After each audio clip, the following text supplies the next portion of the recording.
muy agradecido con nuestro Dios por darnos nuevamente esta preciosa oportunidad de estar en este programa especial de preguntas bíblicas.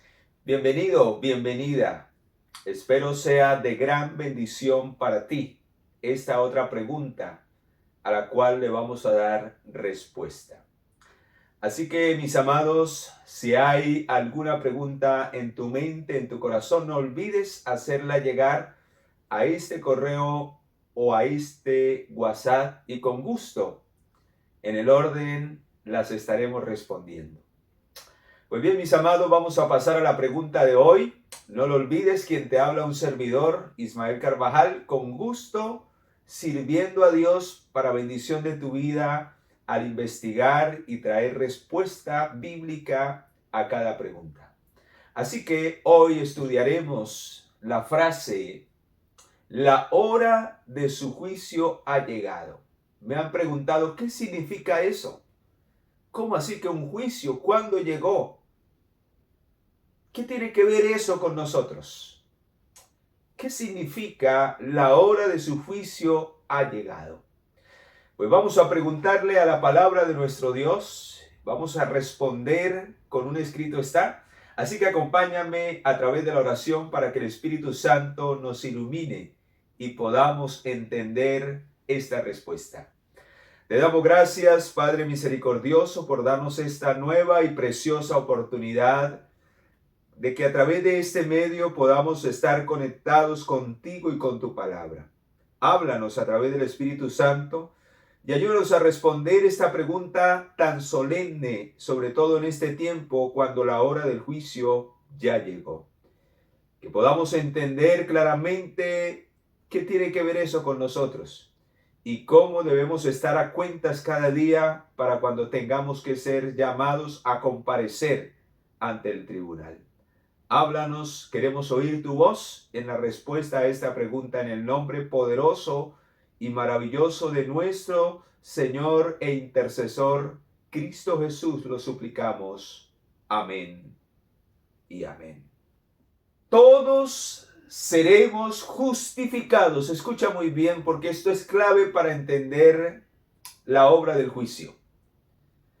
Todos seremos justificados por la fe en Cristo Jesús. La salvación es por la fe y por la fe en Jesucristo.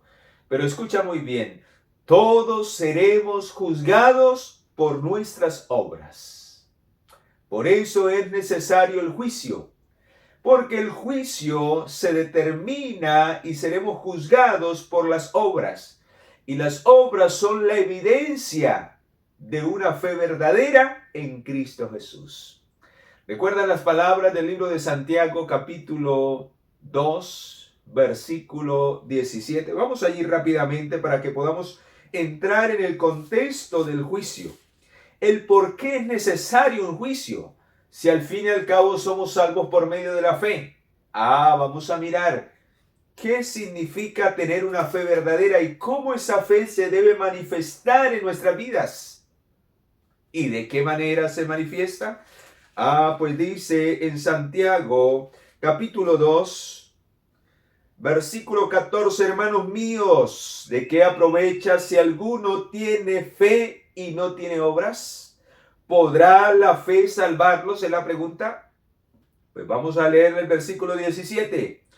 Así también la fe, si no tiene obras, está completamente muerta. En otras palabras, la manifestación externa de nuestra fe, que nadie la puede ver, son las obras. Es la obediencia. Son los hechos y las palabras que manifestamos de acuerdo a quien hemos creído. Interesante, ¿verdad? Ahora sí vamos a entender por qué es necesario un juicio antes de que Cristo venga. Pues vamos a mirar que ese juicio es para determinar quiénes finalmente van a ser salvos y quiénes no. Por eso vamos a mirar cuándo comenzó ese juicio. Vamos a mirar detalle por detalle y vamos a mirar los elementos que tiene un juicio y cómo eso se cumple en el juicio de Dios. Vamos a mirar primero cuándo comenzó ese juicio. Estaba profetizado en la profecía de las 2300 tardes y mañanas, ya que esto se da en el contexto del mensaje del santuario. Cada año en el pueblo judío, una vez al año, se celebraba el gran día de la expiación, donde todos los pecados que habían sido acumulados en el santuario, en especial en el lugar santísimo, eran expiados y el santuario era purificado. El sumo sacerdote entraba a hacer una obra de juicio en el lugar santísimo para expiar los pecados de todo el pueblo. Pues saben, mis amados, de la misma manera, pero de una manera literal, nuestro gran sumo sacerdote, al final de las 2300 tardes y mañanas profetizadas en Daniel 8:14, dice: y hasta 2300 tardes y mañanas, y el santuario será purificado. También literalmente, en un momento de la historia, proféticamente al terminar las 2300 tardes y mañanas, también se iniciaría una obra de juicio, de expiación del pecado en el santuario celestial, en el lugar santísimo. Porque lo terrenal era copia de lo celestial.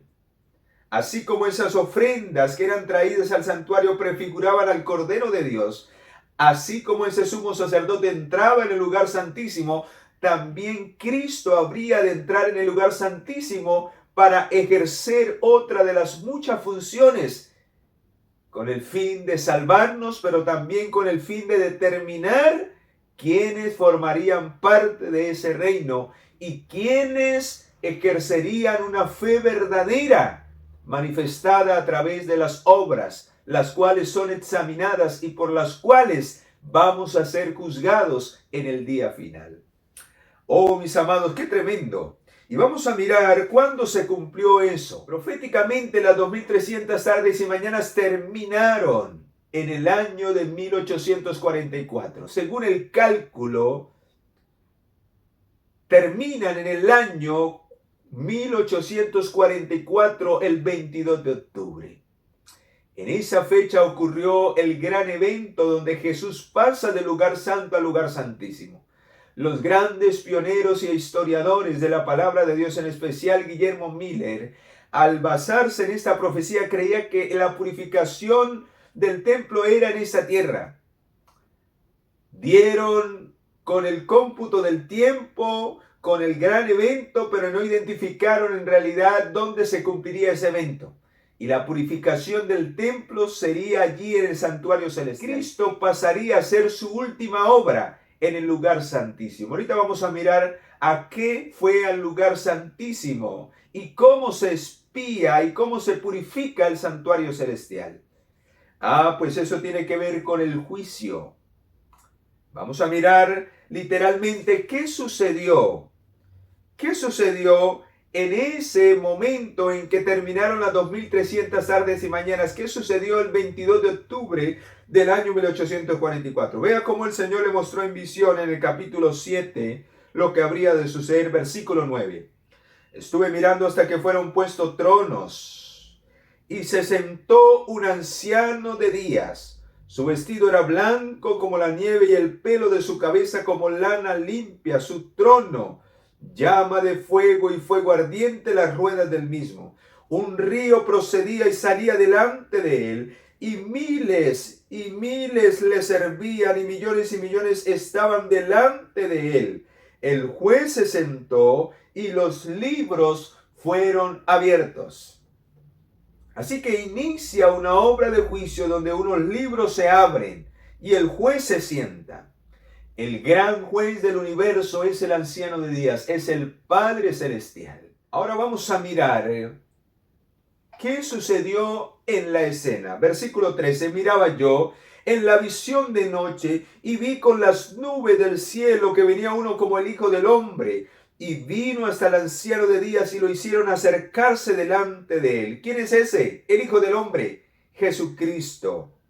Dice, y le fue dado dominio, gloria, reino, para que todos los pueblos, naciones y lenguas lo sirvieran. Su dominio es dominio eterno que nunca pasará y su reino es un reino que nunca será destruido. Así que ¿a quién se le dio el dominio de este mundo? ¿A quién se le dio la autoridad de juzgar este mundo y de seleccionar quienes habrían de ser los súbditos de este reino? Al Hijo del Hombre. Esto se da en el contexto de cuando se inicia el juicio en el cielo. El Padre determina el inicio y le da la autoridad al Hijo. Al terminar la profecía del cumplimiento de la purificación del santuario celestial, al Padre le otorga esta facultad. Ahora, mis amados, vamos a ir a Apocalipsis capítulo 11. Y vamos a mirar que allí se presenta la misma escena de Daniel 7, pero con otros detalles en especial. Vea lo que dice, y está en el contexto de la séptima trompeta. Ocurre este evento en el cielo, la purificación del templo a través del juicio final o el juicio investigador, como lo llama la mensajera de Dios.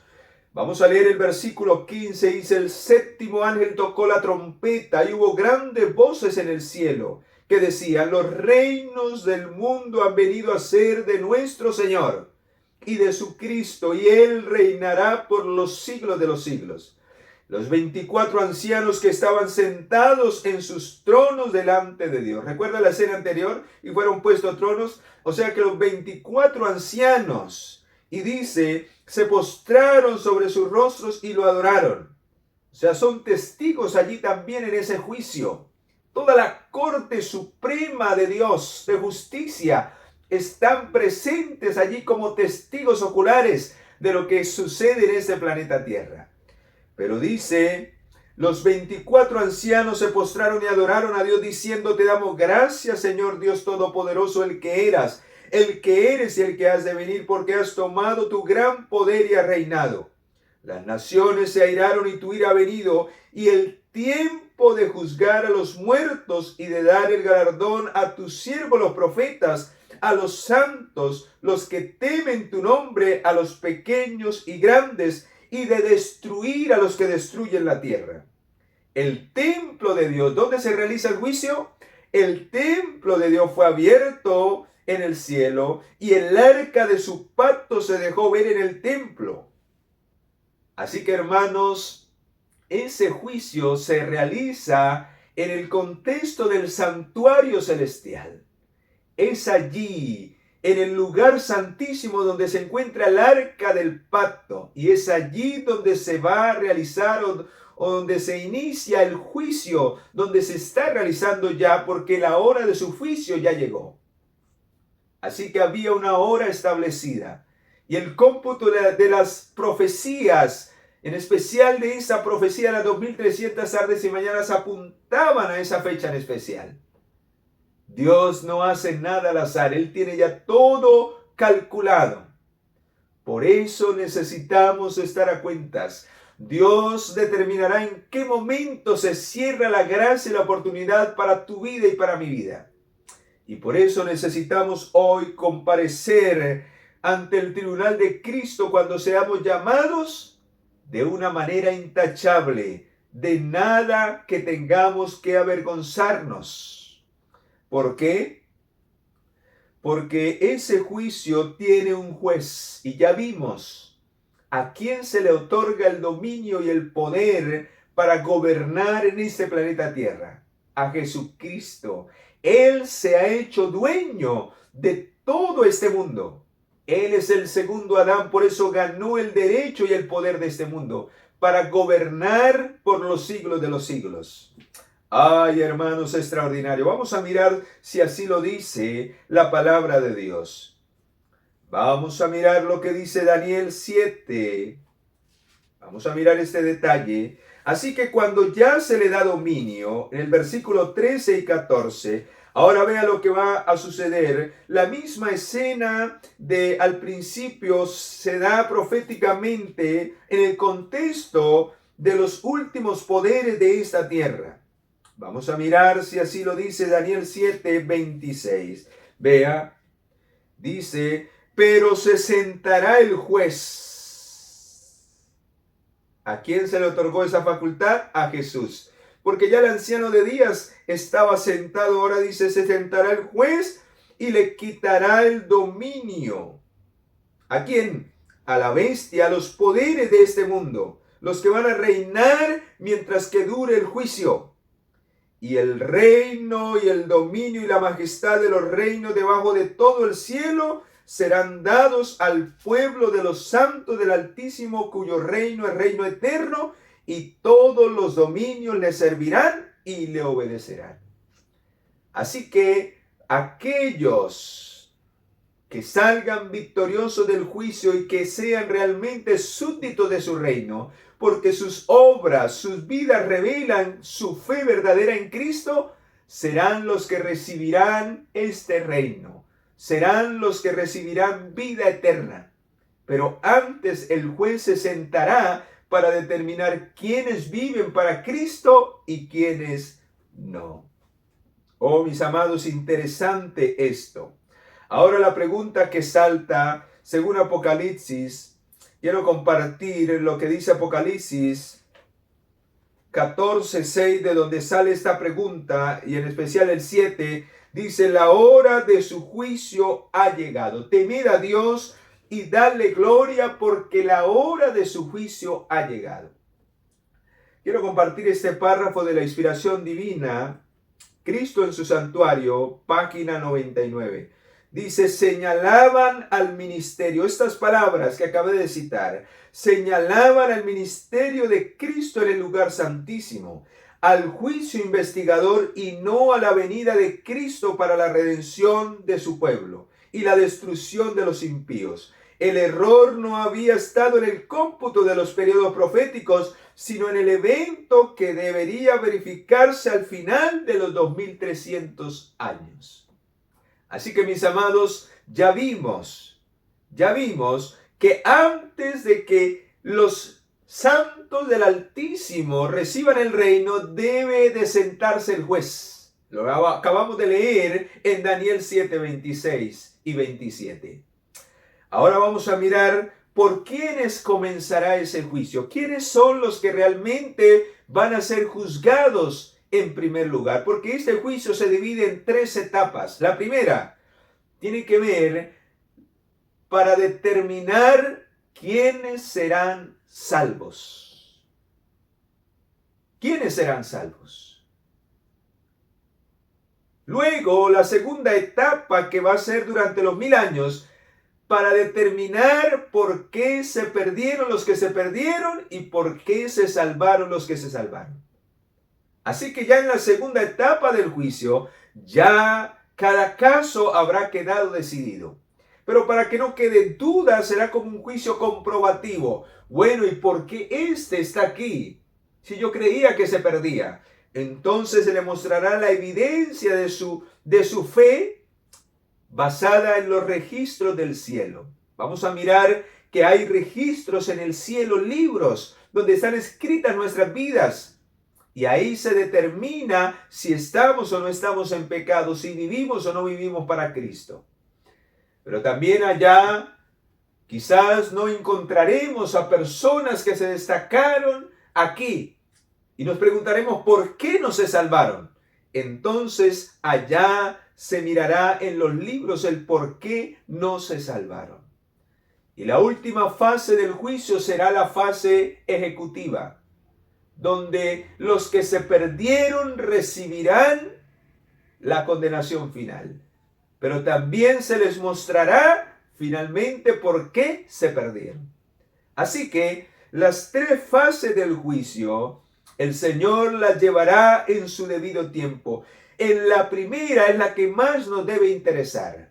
La segunda y la tercera fase del juicio ya no hay nada que hacer, ya no hay nada que cambiar. Ya se habrá determinado todo. Hoy podemos estar entre los salvos, pero también hoy podremos quedar entre los perdidos.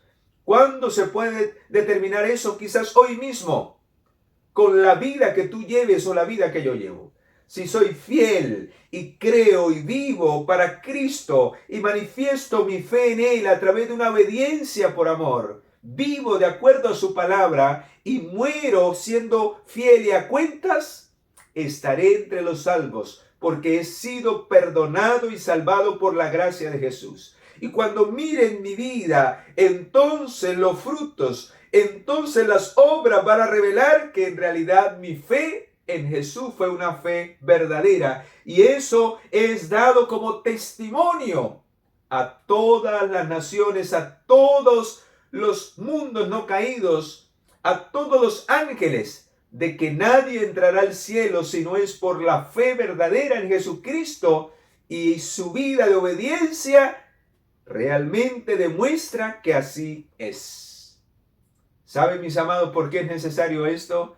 Porque el cielo necesita ser curado del mal que un día se incitó en el corazón de ese ángel, que finalmente dejó de creer en Dios, dejó de tener fe en Dios, y a través de sus obras reveló las intenciones terribles de su corazón. Por eso las obras revelan lo que hay en el corazón, porque de esa manera se reveló en la vida de este ángel caído y quienes le siguieron, que fue la tercera parte de los ángeles. Vamos a mirar entonces, 1 de Pedro capítulo 4, versículo 17. ¿Por quiénes comienza ese juicio? Ya vimos que comenzó, ya vimos cuándo comenzó. Ahora, ¿por quiénes comienza? Vamos rápidamente para que el tiempo nos alcance. 1 de Pedro capítulo 4 versículo 17 dice: es el tiempo de que el juicio comience por la casa de Dios. ¿Y quiénes son los que van allí a adorar a la casa de Dios? Pues todos los que dicen creer en Jesucristo. Pero de una manera especial, si usted va a la casa de Dios, a la iglesia, a adorar al Señor y no le ha entregado su vida por medio de la fe a través del bautismo, mi amado, mi amada, de nada servirá. Necesitamos ejercer una fe verdadera, y la fe debe ir respaldada de la evidencia externa, que es lo que Dios nos pide que debemos de hacer. Creo en la muerte de Jesús. Pues hay una evidencia externa, el bautismo. Dice: con Cristo soy juntamente sepultado para resucitar a una nueva vida. En caso de que llegues a morir, Cristo murió y resucitó por ti. Pero eso se debe manifestar en nuestras obras. Y esto revela que ahora pertenecemos a Dios. Nuestros nombres son escritos en el libro de la vida porque Dios está como testigo de esa entrega, que debe ser una entrega de corazón. Y formamos parte de la casa de Dios. Entonces, el juicio comienza por aquellos que dicen creer en Jesucristo. Aquellos que le han aceptado a través de las aguas del bautismo. Y si primero comienza por nosotros, o sea, los que hemos aceptado a Jesús como Salvador, dice: ¿cuál será el fin de aquellos que no obedecen el Evangelio? Por eso, quien no acepta a Jesús, quien simplemente dice: yo creo en Jesús, yo creo en Dios, pero no da ese paso de fe, no se manifiesta a través de sus obras. Recuerden que vamos a ser juzgados es por las obras, porque ellas manifiestan nuestra verdadera fe. Entonces, ¿qué pasa con aquellos que solamente dicen llamarse cristianos, pero no han dado esos pasos de fe? ¿No evidencian en su vida que realmente han aceptado a Jesús? ¿O que no quieren aceptar a Jesús? ¿Que rechazan el Evangelio? Pues vea lo que dice San Juan capítulo 3. ¿Qué pasará con ellos? ¿Qué pasará con los que no aceptan a Jesús como su Salvador? Dice el versículo 18. El que en él cree no es condenado, pero el que no cree ya ha sido condenado porque no ha creído en el unigénito Hijo de Dios. Así que no es necesario realizar un juicio para determinar si es salvo o está perdido. Sin Cristo, el pecador no tiene vida eterna, porque se halla en pecado. El único que nos puede limpiar y perdonar del pecado se llama Cristo Jesús. Y si no lo aceptamos a Él, si no nos entregamos a Él para que Él nos limpie del pecado, para que finalmente podamos vencer el pecado, entonces se cumplirá Romanos 6:23, ya no hay nada que hacer, la paga de su pecado será la muerte. Así que no es necesario hacer un juicio investigativo para determinar si es salvo o se pierde. Finalmente está perdido sin Cristo. Por eso, mi amado, mi amada, si hay alguien que me escucha, que no ha dado ese paso de fe, ¿qué esperas para asegurar tu vida en Cristo? Pero no solamente debes dar ese paso de fe a través de las aguas del bautismo, debes permanecer fiel en Cristo Jesús hasta el final. Entonces, lo que determina de que seas salvo serán las evidencias de esa fe. Y vamos a mirar en dónde están escritas esas evidencias de mi fe. ¿En dónde está escrita mi vida? ¿Qué es lo que finalmente va a determinar si realmente mi fe era una fe verdadera o era una fe muerta? Vamos a ir al libro de Segunda de Corintios capítulo 5 versículo 10. Segunda de Corintios capítulo 5 versículo 10. Dice: porque es necesario que todos, ¿cuántos? Todos comparezcamos ante el tribunal de Cristo para que cada uno reciba según lo que haya hecho mientras estaba en el cuerpo, sea bueno o sea malo. Todos tendremos que comparecer. Pero los primeros que van a comparecer son los que han aceptado a Jesús como su Salvador. Al final de la historia, cuando esta tierra sea purificada y se ejecute el juicio final, los perdidos también tendrán que comparecer y el Señor les mostrará cuánta misericordia desperdiciaron y que el estado en que están es porque ellos mismos han decidido morir eternamente. Tremendo, mis amados. Nosotros mismos determinamos o nuestra entrada o nuestra condenación, nuestra entrada al cielo, que es la salvación, o finalmente nuestra condenación por nuestras decisiones. Vamos a mirar cómo. Eclesiastés capítulo 12. Eclesiastés capítulo 12, versículo 14. Vea en dónde está consignada nuestra vida. Y de esto se va a determinar si somos dignos o no somos dignos de entrar en el cielo. Versículo 14. Por eso el 13, vea lo que dice. Está en el contexto del mensaje del primer ángel, de donde sale la pregunta. Es lo mismo, dice. Por eso se hace la advertencia en el mensaje del primer ángel. Teme a Dios y dale gloria. Porque cuando sea llamado al juicio, por eso el juicio se determinará por el temor a Jehová que usted le ha dado y por la gloria que le ha dado a través de su vida. Y es lo mismo que aparece aquí, pero en otras palabras dice, el fin de todo discurso oído es este: teme a Dios y guarda sus mandamientos. ¿Cómo se manifiesta el temor a Dios? ¿Cómo se manifiesta mi fe en Dios? Cuando obedezco los mandamientos de Él. Por eso el Señor lo dijo en San Juan 14:15, si me amáis, guardad mis mandamientos. ¿Por qué? Porque esa es la regla, la norma del juicio. Eso es lo que va a determinar si mi fe es una fe verdadera. ¿Por qué? Dice, pues Dios traerá toda obra a juicio, juntamente con toda cosa oculta, sea buena o sea mala. ¿Por qué la traerá? Porque hay un registro. Hay un registro allá guardado de tu vida y de mi vida. Y cuando se nos acabe la oportunidad, cuando se nos acabe la gracia, entonces compareceremos ante el tribunal de Cristo, no en carne ni en espíritu, a través de lo que haya escrito en los libros de nuestra vida. Por eso el juicio empieza por los muertos, como lo leímos en Apocalipsis capítulo 11, versículo 18. Empieza por los muertos, ¿por qué? Porque Eclesiastés, ahí más adelante, Eclesiastés 9:4 dice, aún hay esperanza para todo aquel que está entre los vivos. Porque después de que muere la persona, se le acaba el tiempo de oportunidad. ¿Cuándo se puede acabar el tiempo y cuándo podemos ser llamados a juicio? Quizás mañana. Se acaba la oportunidad, se acaba la gracia y ya no hay nada que hacer. Y entonces el Señor habla en los registros de mi vida. Cuando una persona muere, se habla en los registros de su vida. Vamos a mirar, mis amados, cómo los pecados son perdonados y finalmente borrados cuando el Señor haga el examen final y revise el registro de los pecados. Cada pecado debió haber sido perdonado mientras hubo gracia y oportunidad.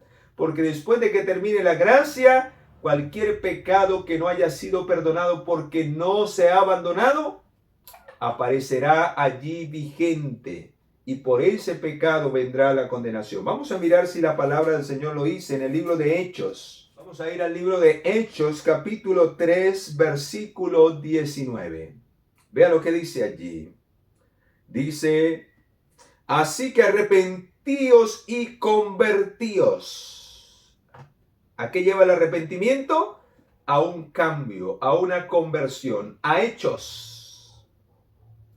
Por eso esa persona que dice tener fe en el Señor, su conversión muestra que esa fe y ese arrepentimiento del pecado fue verdadero porque abandona el pecado para convertirse a una nueva vida. Y entonces, ¿qué pasa? Dice, para que sean borrados vuestros pecados y para que venga la presencia del Señor tiempos de consuelo. Así que queremos que nuestros pecados finalmente sean borrados. Necesitamos arrepentirnos y convertirnos de corazón. Así que, mis amados, el Señor hoy está ejerciendo su obra de juicio. Él es el gran juez del universo. Su palabra así lo dice. Él se convirtió en el juez de esta humanidad y Él ejerce ese juicio. Él ejerce ese juicio como lo dice Segunda de Timoteo. Vea lo que dice Segunda de Timoteo. Vamos allí rápidamente. Segunda de Timoteo, capítulo 4, versículo 7 y 8. Dice, he peleado la buena batalla, he acabado la carrera, he guardado la fe. Por lo demás, me está reservada la corona de justicia, la cual me dará el Señor. ¿Y quién es el Señor?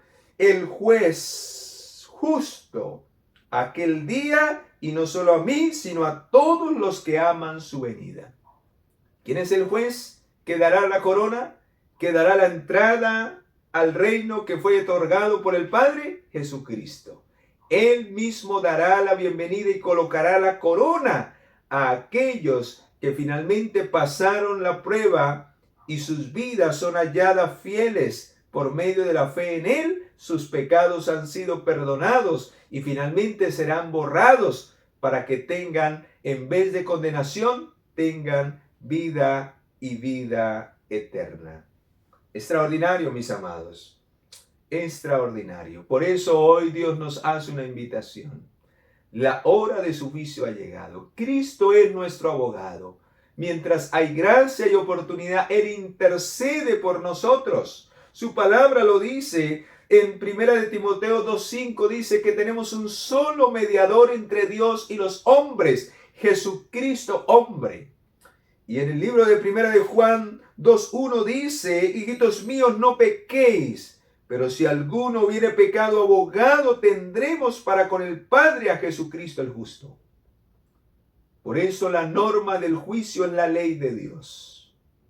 Y este santo evangelio, la palabra de Dios y la ley de Dios determinan la conducta de nuestras obras, de nuestros pensamientos, de nuestras palabras. Aquí encontramos qué debemos de hablar y qué no debemos de hablar, qué debemos de pensar y qué no debemos de pensar, qué debemos de hacer y qué no debemos de hacer. Dios traerá todo eso a juicio, nuestros pensamientos, las cosas ocultas del corazón. Si hay orgullo, si hay resentimiento, si hay envidia, si hay malicia, nuestras palabras que hablamos cada día y lo que hacemos. Todo eso será tenido en cuenta y todo eso revela lo que hay en la mente y lo que hay en el corazón. Por eso, Santiago capítulo 2, versículo 10 al 12, el Señor nos hace un llamado. Escucha. Porque cualquiera que guardare toda la ley, pero ofenda en un punto, se hace culpable de todos. Por eso nuestro registro debe estar intachable. Todo lo que usted haya conocido del Evangelio, de la palabra de Dios y de la ley de Dios, debe vivirlo de acuerdo a su voluntad por amor a Él. O de lo contrario, seremos culpables. Cada quien será juzgado por la luz que ha recibido. Dice, así pues, el que dijo no cometerás adulterio, también ha dicho no matarás. ¿A cuál ley se está refiriendo? A los 10 mandamientos. Esos son los únicos que contienen estos mandamientos. Así que toda la ley, el que no la guarda, incluyendo el 4.º mandamiento que habla, acuérdate del día sábado. Todos los mandamientos, el que ofenda en uno, se hace culpable de todos. Porque el pecado es transgresión de la ley. Y por causa de la ley y del evangelio seremos juzgados. Lo que ellos muestran que debemos de hacer, debemos hacerlo de acuerdo a la voluntad de Dios. Ellos revelan la voluntad del cielo.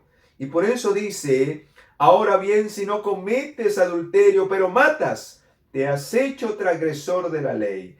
Por eso así hablad y haced como los que habéis de ser juzgados por la ley de la libertad. Así que quien vive y obedece la ley, vive en libertad, será libertado del pecado y tendrá finalmente vida eterna, porque vive para Cristo Jesús. Cristo es la ley encarnada. Cristo la vivió, la guardó, la obedeció, para darnos el poder para que nosotros también no solamente seamos librados de la condenación de la ley, sino que vivamos en ella para la gloria del Padre Celestial. Por eso, mis amados, necesitamos hoy arreglar nuestra vida con el Señor. Necesitamos estar a cuentas.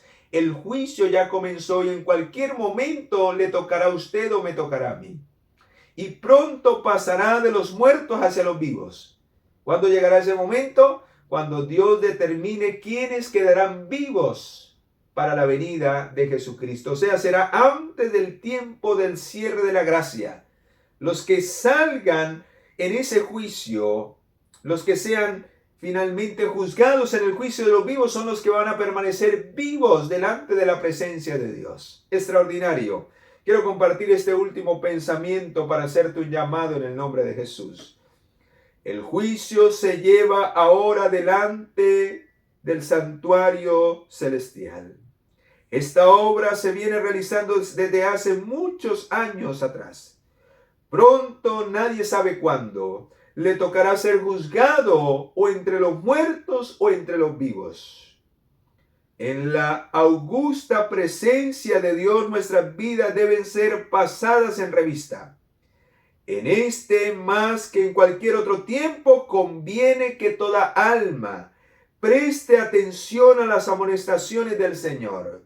Velad, pues, y orad, porque no sabéis cuándo será ese tiempo. Y con esto termino y hago ese llamado en el nombre del Señor.